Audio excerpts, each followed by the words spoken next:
What is the weirdest thing that the weird kid did at school? Before we start, welcome back to our channel. If you're new here, make sure to hit that subscribe button and turn on notifications so you never miss an update. Story 1. This was primary school. We would have been around 10 years old. There was an attempt to bring special need kids in and integrate them into our classes. One guy was just so odd, it wasn't going well. One morning recess, we're out playing on the swings and monkey bars, and a girl screams. We run over, and the special needs guy has blood running down from where his ear used to be. He's also dragging an open cardboard egg container, the ones we used to cut up for crafts, behind him, tied to a piece of string. In that container is the missing piece of his ear. He'd cut it off with scissors. That's how the special needs integration program ended. That's a shocking and intense story. It really highlights the challenges and complexities of integrating special needs kids into mainstream classrooms. The situation escalated quickly and dramatically, and it must have been traumatic for everyone involved. It's a stark reminder of the importance of proper support and understanding in such programs, as not every child can handle the same environment or interactions. The fact that this incident led to the end of the integration program shows just how critical it is to have the right resources in place for both students and teachers. It's a moment that would definitely stick with anyone who witnessed it. Story 2. He used to masturbate in the boys' bathroom, not in a stall, out by the sinks so that he would be seen by whoever walked in. He enjoyed getting caught. This bizarre behavior started in the 6th grade and lasted until he was 16, when he stopped going to school because he was arrested. When he was 16, he shot and killed his own father. He loaded his body in the back of his truck and drove around town, hoping for someone to see. When nobody admired his handiwork, he went to his aunt's house and tried to persuade her to look in the bed of his truck. He told her that he had killed a deer and she should come look. The aunt did not want to see a dead animal, so she didn't look. He drove around a bit more before someone finally saw and reported him. He was arrested and has been in prison ever since. Story 3. He would howl like a dog and get into trouble every day, crawling under the table to pant, bark, and growl. One day, he had a particularly wild episode that we all found hilarious since we were just 5 years old. After that day, though, he disappeared. The state took him away. We later learned that he had been kept in cages with dogs at home and had picked up their behavior. I often wonder what happened to him and hope he got the help he needed. Story 4. A kid was angry at a teacher, so he stood on the teacher's desk and took the biggest diarrhea spill ever all over the desk. It was a day the school had a different set of tests for students to take to test our knowledge in each class, and no bathroom breaks were allowed. After lunch, the weird kid started feeling a bit queasy from lunch, and when he tried asking to leave to quickly use the bathroom, the teacher denied him the bathroom since the teachers didn't want anyone causing any disruptions during the testing. Weird kid got mad, and when the teacher turned their back for a minute, the kid went onto the teacher's desk, and suddenly everyone hears the biggest fart, and the kid just goes full-blown diarrhea all over the desk, not caring if it got on his shoes as it oozed out of him. The teacher turned around the second they heard the fart, and the teacher looked like a deer caught in headlights, frozen in fear that the kid was doing what they were doing, and by time the kid finished, he jumped down and then tinkled on top of his mess further, spreading it all over the desk, and laughed. The whole situation is chaotic and pretty gross, but it's hard not to find some dark humor in the absurdity of it all. It's a moment that would definitely leave a lasting impression on everyone involved, and I can only imagine how the teacher felt. It's a wild reminder of the unpredictability of school life and how far some kids might go when they feel cornered.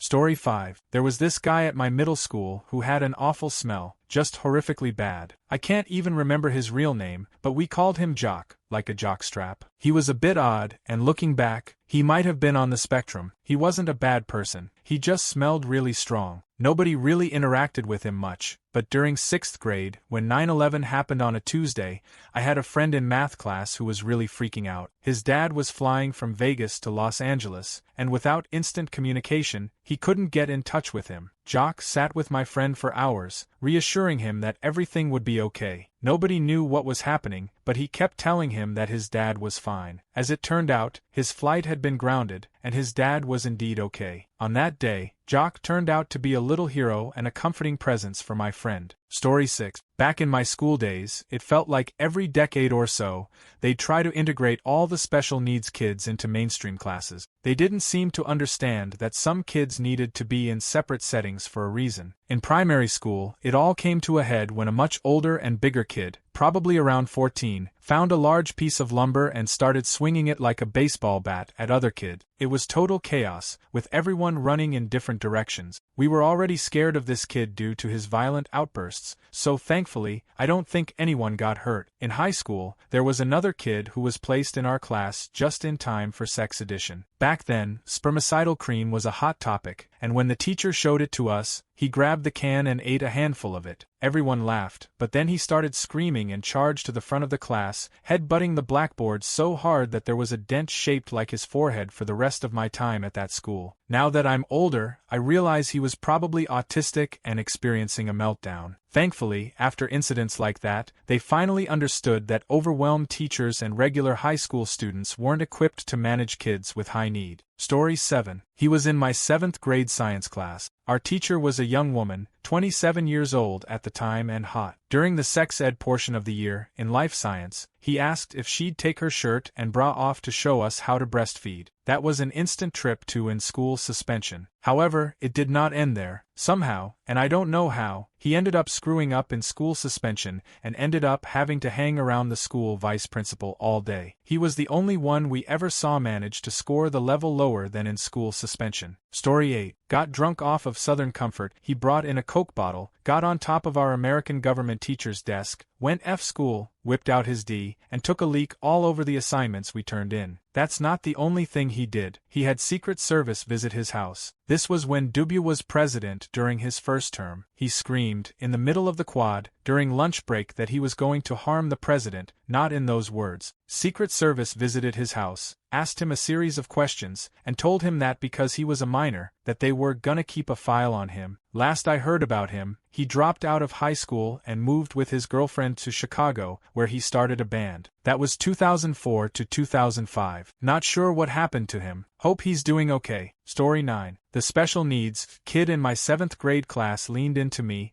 and told me that if the teacher gave him a bad grade on the test that he would kill her baby. The teacher was pregnant. The kid was regarded as special needs, but he was just a frigging psychopath. Every student knew he wasn't special needs, but he was treated that way by the adults. It shocked me hard. Never treated that dude as a peer again. Story 10. He was always talking about his D and saying that being friends with girls was for losers. He got expelled from his former school because he chased a kid with a knife. I always felt bad for him because he was always wearing a jacket, and once I saw him without it, he was covered in bruises like he had been abused. I think something bad was going on at his house, but he was always saying it was fine. Story 11. Man, there were a few weird kids at my school. One got caught jerking it into artillery closet on the ROTC wing, earning him the nickname Jack Off Jerry. There was one kid who wore a kilt to school every day, not Scottish, public school in southeastern US. One kid sewed his lips shut. A bunch of them did the freaking Naruto run. I told my daughter if I catch her doing that shit when I picked her up from school, I'd just keep driving. Kidding, of course. There were definitely more, but that's a few of them. Story 12. He was a Logan Paul, fratty, YouTuber wannabe, except he didn't film anything. He'd try to get locked into grocery stores, the schools, and churches and spend the night. He and his buddy would play drinking games. Instead of drinking a shot, they would tase each other. He tried to cart in a full grill into school so he and his buddies could tailgate at the cafeteria. He got into trouble with the law at the very end of sophomore year and got barred from running for student government his junior year. This is important because he was class president sophomore year, and then, after the ban, won class president senior year. This is the guy in charge of my class reunion. I probably will not have a class reunion. Either he's gonna F it up and not plan it, or since I'm somewhat disconnected from the people in hometown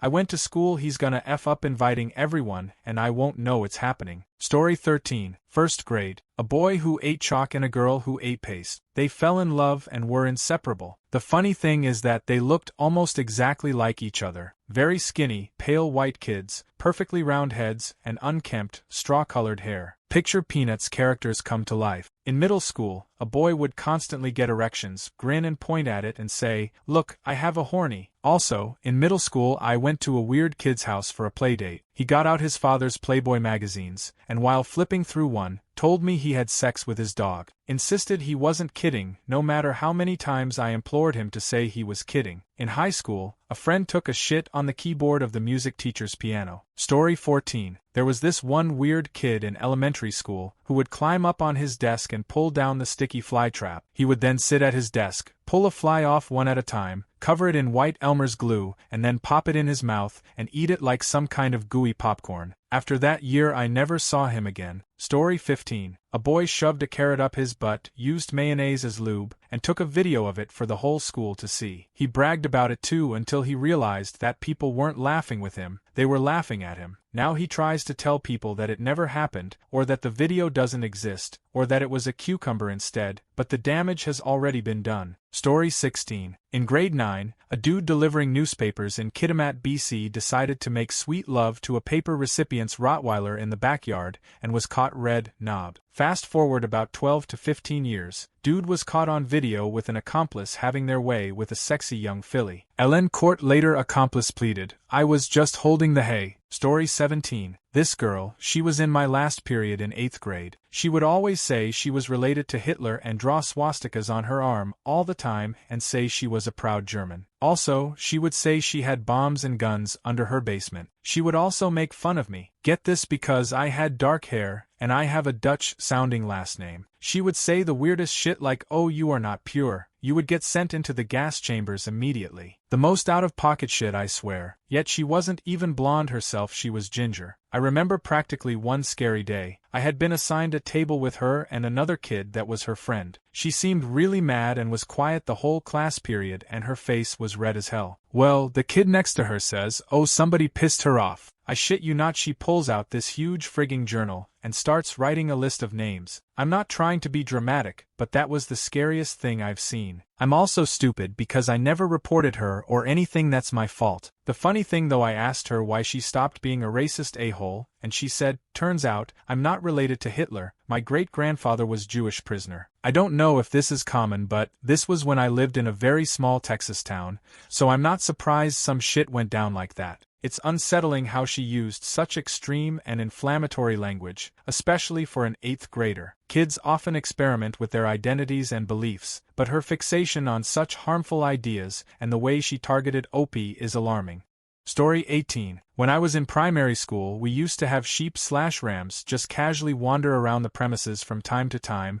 All us kids loved it. Most of the time we'd just watch in awe from a distance. One time, one of the sheep/rams had shat in the playground, big round ball of shit. This kid, for whatever reason, thought this was his time to shine, picked up the shit, barehanded, and just took a big ol' bite out of it. Story 19. This one weird kid used to do tons of questionable things, but one day in 11th grade English class, he started aggressively jerking off in his desk. Like, super aggressively. We had those desks where the chair part is attached to the desk part on one side, if that makes sense. Anyway, dude was just wailing on his wiener in the middle of class and ended up going at it so hard that he tipped his whole desk/chair over. So, he was lying on the floor, still in his desk, still jerking it. The teacher was screaming and poking him with a broom to try and get him to stop. It was uncomfortable. Oh, and his grandma was a substitute teacher at our school, so she was brought into the classroom. She started yelling at him in front of everyone and slapping him on the side of the head. Also, one time we were on a field trip with our drama class, and we had to stay in a hotel, and the dudes in the class got us kicked out of the hotel because they were shitting off the balcony trying to hit cars below. My high school was awful. Story 20. When I was in 1st grade, there was this awkward girl I sat near in the classroom. She's so shy that even when she needs to pee so bad, she can't speak up. I was her only friend, and a few months passed. She started bringing a potato with her daily at school. It's just a raw potato and she talked to it. I never really mind since I thought she was just playing. Later, before that school year ends, she brought a potato peeler to school and started peeling the potato and poked it with her pencil. It was so sudden that I felt a bit shock, but didn't really mind it later on. She ended up transferring and never saw her again. Now that I think about it, it could have been something dangerous. It was definitely a weird experience. Story 21. I went to a small high school in a very rural town in the deep south, so we had quite a few weird kids. The one that comes to mind the most was this really skinny, pimply, greasy-looking red-headed boy who would bring a Bible to school every Wednesday. He would use the Bible to cast out the demons of the goth punk, basically anyone who dressed in all black, clique, by hitting us over the head with it. He got his butt kicked once a week, but he kept doing it every Wednesday for the 3 years we were in school together.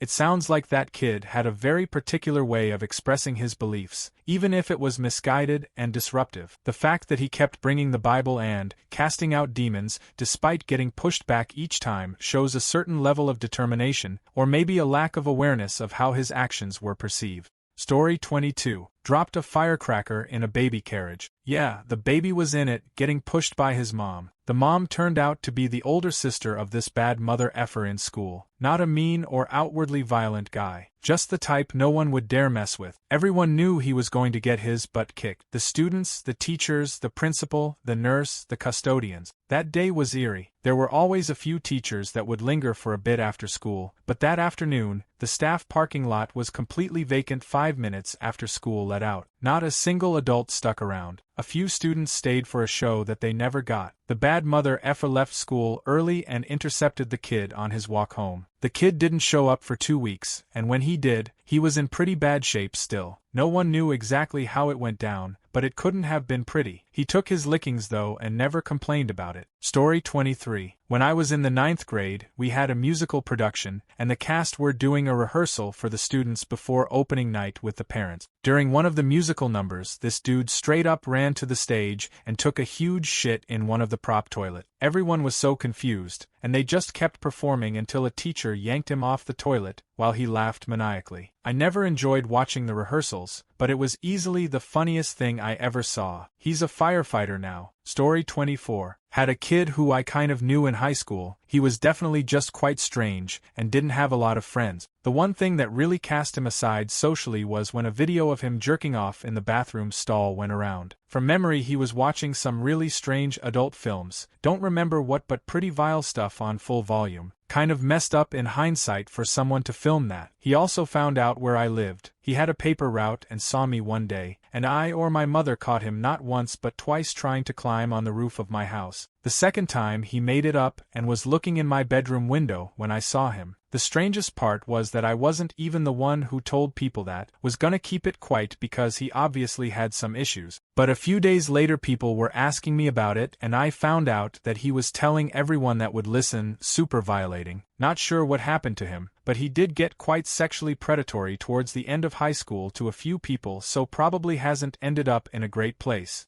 It sounds like that kid was really struggling with some serious issues, and it's unfortunate that it manifested in such a public and damaging way. It's sad to think that someone who likely needed help ended up becoming more isolated and possibly predatory. Story 25. She literally just spent most of her time at my school chasing other kids around on all fours. Yes, she was a cat girl. It was actually kinda terrifying because even though she's on all fours, she comes at you like Usain Bolt. She wore fake cat ears and a tail. Most of the time, she was late to her classes. There was even a time when she found a live mouse and actually ate it, though I bet her stomach felt pretty bad after doing that. Also, she actually brought a litter box to the school bathroom and actually used it. Thankfully, the janitor removed it. About her cat ears, I said they were fake, but one time someone asked her about them, and she said that she'd got them from a dead cat. Story 26. There's a kid I met freshman year who I became friends with because we both had an interest in trains and, to add to it, autism. Now this guy was a year ahead of me, but due to his autism he looked to me for guidance. His dad never really liked his interest in trains and threw away his model trains, so I got the school resource officer to help him out a little bit. After about 3 months I started to see his true colors. First thing was he was very much into Ice Age, specifically Scrat, and Splatoon. He had a red notebook where he drew trains and wrote stories about Splatoon wars between my hometown and a major town in the neighboring county. These aren't the bad parts. He also liked Hazbin Hotel and made a drawing of Charlie with massive tits in a string bikini. He also told me that he used to be a furry. One day when we were riding the school bus at the end of school, he asked the girl a seat back from him if she wanted to mate with him. I of course told him off and he apologized. Then I started hearing gossip about his very strange shenanigans around the school. He would make strange sounds in class, weird comments to the girls, including ones I was friends with, and I'm pretty sure he tried sexually harassing a girl, but I'm not too sure. During his final days at the school, he uploaded a video onto YouTube of him drinking his own piss. I told him about how stupid that was, and he said, "Oh, don't worry, I spit it back out," and I told him that it didn't matter what he did with it, and that he still drank it. Honestly, I don't even think he was the problem. Quite frankly, I think it was caused by his relationship with his parents and younger brother, layered on top with his mental disorder, and I really hope that if he comes back that he's changed, because I was told he was going to some sort of institute in Virginia and I haven't heard anything else about him. I really hope you're doing better, Miguel. Story 27. My bus ride was an hour long. Because of this, I sat in the middle away from the little kids in front and cool kids in the back so I could sleep some. Cool kids invite the uncool kid to the back. He is their jester. There was this sour candy sold in a large plastic test tube. Jester mentions that he has been ejaculating in one for weeks. He brought it and showed it to them the next morning on the bus. This is a small country school, K-8 with only one class per grade. If you went to breakfast, everyone is in there together. Just to set up ages, I'm in 8th, the cool kids and Jester was held back a grade, were in 7th, and the victim was in 5th. I stayed in the homeroom to sleep. Friends filled me in on what happened. He was showing off his cum tube in the cafeteria when someone said to put it on eggs. He did. Then he gave the eggs to a kid, who ate the eggs. Someone with a sense of decency told an adult. There was some legal stuff, but the jester was straight up banished from school. The kid was homeschooled until high school. When he showed up for freshman year, he was wearing FUBU and a do-rag. It stands out in my mind because he was very fat and incredibly pale. I want to say it made the Jackson son, but I'll probably spend all day and find nothing. Story 28. We had a guy called Sid. Sid never appeared to have any friends and kept to himself. Like 100% to himself. I don't recall ever seeing him have a conversation with anyone. I tried talking with him a couple of times because to me he didn't seem very happy,